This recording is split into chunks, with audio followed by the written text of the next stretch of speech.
বলেছি, সেদিন জাহান্নামীদের ভীষণ কষ্ট হবে, আর জান্নাতীদের জন্য অত্যন্ত আসান হবে, অবস্থাটা খুবই আরামের হবে।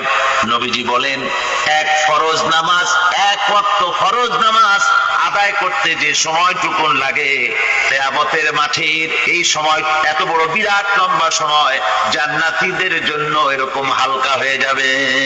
সুবহানাল্লাহ। হযরত আবু সাঈদ খুদরী রাদিয়াল্লাহু তাআলা আনহু হাদিস খানা বর্ণনা করেছেন, এক ওয়াক্ত নামাজ, একটা ফরজ নামাজ পড়তে যতটুকুন সময় লাগে, এতটুকুন সময়ের ভেতরে জান্নাতীদের কারবার শেষ হয়ে যাবে। সুবহানাল্লাহ বিহামদি। আর ওদের কারবার তো শেষই হবে না। وَيَوْمَ تَشَقَّقُ السَّمَاءُ بِالْغَمَامِ وَنُزِّلَ الْمَلَائِكَةُ تَنزِيلًا। ওরা ফেরেশতা দেখতে চায়। সেদিন আসমান